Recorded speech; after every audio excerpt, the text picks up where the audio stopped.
All right, welcome to another deep dive. Today, we're going to be looking at something called anti-meta decks. And if that sounds a little bit like jargon to you, well, you're not wrong. Yeah. It kind of is, but... well, there's a term we use in the card game community. Right. Yeah. But stick with us because it's a really interesting concept, and it can be applied, I think, to a lot more than just card games. It can. So absolutely. The basic idea is that in any kind of competitive scene, you have what emerges as a metagame, right? The dominant strategies that people are using, the most effective strategies. And anti-meta is about figuring out, okay, what's everyone else doing? Yeah, what are those dominant strategies and how can I build something that specifically counters that? Exactly. Right. So we're going to be taking a look at a video by a Spanish-speaking card game expert who really dives deep into this. Yeah, this is fascinating stuff. And so what is an anti-meta deck? So from what I've gathered from this expert, an anti-meta deck, it's not really an archetype like Labyrinth or Runic Stun. It's a tailored approach. Okay. Really, it's very much like a... It's not just like, here's a recipe, go make this deck. It's more about... That's almost surgical, the approach. Yeah, it's like, okay, what is everybody else doing and what is going to throw a wrench in that? Yeah, exactly. Okay. And it really relies on having those highly impactful individual strategies. Okay. Rather than like inherent synergies. So it's not about setting up your own elaborate combo. Right. It's about just constantly disrupting your opponent. Yeah, keeping them off balance. Yeah. Disrupt, disrupt, disrupt. So this sounds like... That's the name of the game. It takes a lot of knowledge then to pilot an anti-meta deck effectively. Absolutely. Because you got to not only know your cards, you got to know everybody else's cards. You got to know the metagame. Right. Yeah. And you've got to be able to anticipate what they're going to do. Absolutely. Okay, so this expert stresses that this is like a high-skill endeavor. Very much so, yeah. You got to really know the rules of the game inside and out. Right. And you got to be constantly testing this stuff. A lot of testing, yeah. Okay. And one of the things that they emphasize is no room for error. Ooh, now that's interesting. It sounds like there's a certain amount of pressure. There is. That comes with piloting one of these decks. Yeah. You know, if you're relying on just a small number of high-impact plays to disrupt your opponent, it's very you can't really afford to make a whole lot of mistakes, can you? You have limited resources and very little room for error. So every decision really counts. It really does. Okay. It really does. So how do you go about building a deck like this? Well, one of the things that they focus on is what they call card independence. Okay. So what does that mean? You want to have cards that that can function very well on their own. So they're not dependent. Without needing other cards. On a bunch of conditions. Or specific conditions, right. Okay. Yeah. So like minimizing randomness and having options regardless of the situation. It's kind of like, I'm thinking of like a toolbox. You know, you want a toolbox full of tools that can each do a specific job well. Right. Rather than some elaborate contraption that if one piece breaks, exactly, the whole thing's useless. Yeah, you want to be able to do this regardless of what your opponent throws at you. Okay. Right. So a good example of this is like the difference between punishment and bottomless trap. Okay. Punishment is very independent. You can activate it whenever. Right. But bottomless trap, it requires your opponent to summon a monster with specific attack values. So it's much more situational. Very much so. You got to have the right conditions for it to work. Exactly. Okay, that makes sense. Another example is Crackdown versus Mirror Force. Okay. Crackdown disrupts immediately. Okay. Even if your opponent tries to negate it. Mirror Force can only be activated during the battle phase. So it's easier to predict? It's more predictable. Yeah. All right, so Crackdown is like, boom, out of nowhere. Surprise. Mirror Force. It's a little more telegraphed. You see it coming. Yeah, okay. Yeah.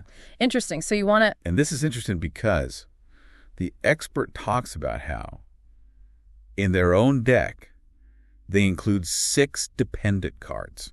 6 dependent cards? Wait a minute. I thought the whole point of this was to, like...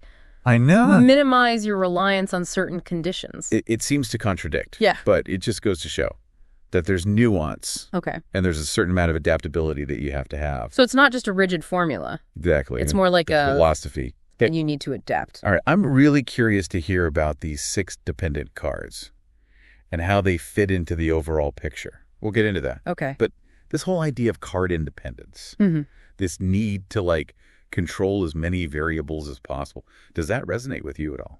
You know, it does. It makes me think about like how we approach challenges in life in general. Right. If you're too reliant on specific circumstances or specific people, you're kind of setting yourself up for a fall if things don't go your way. Right. But if you can kind of build up a foundation of skills and resources that can be applied to a variety of situations, then you're much more resilient. I love that. Right. It's like having a personal anti-meta strategy for life. That's great. Right. It's fascinating how these concepts can be applied to so many different areas. Yeah. It really is. Okay, so let's dive into those 6 dependent cards. What are they and how do they work? Okay, so those 6 dependent cards, remember the core idea is disruption. Right. These 6 cards are not about like general disruption. They're more like high-powered bombs that are only going to be effective under very specific circumstances. So it's a calculated risk. Very much so. Okay. It's like they might be dead weight in some situations. Yeah. But if the conditions are right, they can be absolutely game-changing. So they're really kind of pushing the limits here. Yeah, it's a balancing act for sure. Okay. So the expert includes 3 copies of Solemn Judgment and 3 copies of Vanity's Emptiness. Okay. Now, Solemn Judgment, this card lets you negate pretty much any card or effect that your opponent activates. That's like the ultimate pretty powerful. Get out of jail free card. There's going to be a catch. There is a cost. Yeah. You have to pay half your life points to activate it. Ooh, that's a big risk. Big gamble. Yeah. But if it saves you from like a devastating attack or shuts down your opponent's key combo, then it can be worth it. It's like a last resort. Yeah, it's a Hail Mary. Yeah, stakes. All right. And Vanity's Emptiness. Vanity's Emptiness is a different beast altogether. This card shuts down special summoning. For both players. For both players. Okay. So in a metagame where a lot of strategies rely on special summoning, this card can really bring everything to a screeching halt. Wow, so it's like you're pulling the emergency brake on the entire game. Exactly. But wouldn't that also affect your own plays? Yeah, it's a double-edged sword for sure. Oh, okay. But that's where the skill comes in. Right. Knowing exactly when to activate it. So you got to be really strategic about it. You got to time it perfectly to maximize the disruption on your opponent while minimizing the impact on yourself. So it's not just about having the powerful cards, it's about knowing when to use them. Absolutely.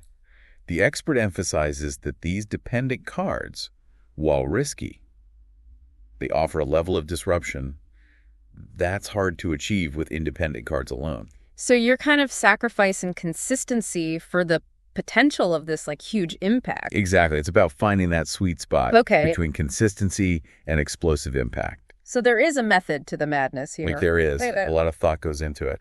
So you were saying something about how... The expert also talks about how successful anti-meta decks need to be able to function effectively, whether you go first or second. Right. You can't just have a strategy that only works if you get the first move. Exactly. You got to be prepared for any scenario. So they stress that you shouldn't focus too much on just one direction.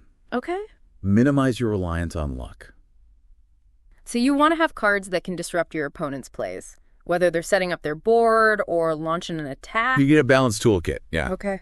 Cards like Nadir Servant, Pot of Desires, Solemn Strike, Necro Valley. Okay. These are all cards that offer flexibility. Yeah. And can be useful in different situations. All right. So you're constantly having to think about, okay, what's my opponent doing? What am I going to do on my turn? What am I going to do if they do this? Exactly. It's a mental juggling act. Yeah. You got to be adaptable.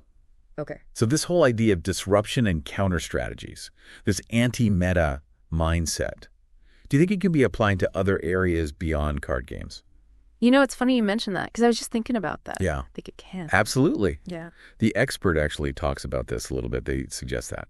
The essence of anti-meta is about understanding the prevailing trends, anticipating challenges, and developing counter strategies. Right. And that's something that we do in all sorts of areas of life. Absolutely. Right. Like if you're in a business, you're always looking at your competitors. Right. What are they doing? Try and figure out, okay, what are they doing? How can we do it better? How can we disrupt their market share? And stay ahead of the curve. Right. Or in cybersecurity, you're constantly looking at potential threats, trying to anticipate those attacks and build defenses. Wow.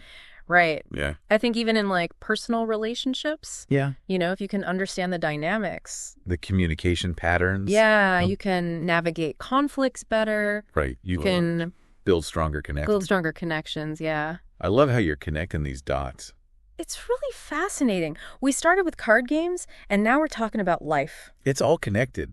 It really is. It's amazing what you can learn from unexpected places. You know what? I'm starting to think that there's a little bit of anti-meta thinking behind this podcast itself. Oh, really? Yeah. Tell me more. Well, we're kind of going against the grain here. We're not doing like interviews or telling stories. We're really diving deep into specific topics. Extracting insights. Yeah, and we're encouraging our listeners to really think critically. To think differently. Right. So in a way, we're kind of like an anti-meta podcast. I love that. Right. That's a brilliant analogy. For knowledge seekers. It speaks to our commitment to offering a unique and engaging listening experience that challenges conventional wisdom. All right, I'm feeling all meta now about our anti-meta podcast, but let's bring it back to the main topic. This expert talks about the importance of creating an optimal anti-meta deck. What do they mean by that? Right, so they emphasize that. An optimal anti-meta deck isn't necessarily the most powerful deck in the world. It's a deck that consistently performs its intended function, which is to disrupt and counter the dominant strategies in the metagame. So it's not just about winning every single game. It's about having a consistent performance. Okay. It's about giving yourself a chance to win, even against unfavorable odds. So playing smart, making calculated decisions, and maximizing your chances of success. It's almost like, again, a philosophy of life. I think you're onto something there. Right. Yeah, this whole deep dive into anti-meta decks, it's really been an eye-opener for me. Yeah. In terms of just thinking about strategic thinking more broadly. Yeah, it's not just about winning games. It's about approaching challenges with a thoughtful and adaptable mindset. I completely agree. And I'm sure our listeners are feeling just as energized and inspired as we are. Okay, so to wrap up our deep dive into anti-meta decks, let's kind of recap what we've learned. Yeah, what are the key takeaways here? Yeah, so we learned that an anti-meta deck is all about understanding and exploiting the metagame. That's right, knowing what's popular, knowing what people are playing, and then building a deck that specifically counters that. Yeah, so you're not just throwing in random powerful cards. You're really thinking about, okay, what are the dominant strategies? And what cards can I use to directly counter those strategies? It's about disrupting those strategies, Yeah, and it's not just about having, like, a bunch of cards that work well together. It's more about having those highly impactful individual cards. The independent cards, we talked about that. Card independence, making sure that your cards can be activated without relying on a bunch of specific conditions. Right, you want to minimize that randomness. You want options. Yeah. No matter what you're facing. And, of course, you can't build a deck like this without a deep knowledge of the game. Right. You got to know the ins and outs. You got to be constantly testing it, refining your strategies. All right. I think one of the most interesting things that we've talked about today is just this whole idea of adaptability, right? Anti-meta deck building is not a static thing. It's a process. Right. It's a dynamic process. You're always adjusting and adapting to the metagame. The metagame is always evolving. Yeah. So you got to evolve with it. Man, this has been such an eye-opening conversation, I feel like. We've gone beyond card games here. We've stumbled onto like a blueprint for strategic thinking. For sure. That you can apply to any field. Yeah, the principles of anti-meta, understanding trends, anticipating challenges, developing counter strategies, these are applicable to so many different areas of life. Yeah, it really is fascinating. So next time you're facing a challenge, whether it's a tough opponent in a card game, or a complex problem at work, or anything really, remember the lessons of anti-meta. Right. Think strategically. Analyze the situation, figure out what the dominant forces are at play. What are you up against? And develop a counter strategy that leverages your strengths and exploits your opponent's weaknesses. Be adaptable. Think outside the box. Don't be afraid to take risks. Well, on that note, I think we've reached the end of our deep dive. Big thanks to all of our listeners for joining us on this journey into the world of anti-meta. Until next time, keep exploring, keep learning, and keep challenging the status quo.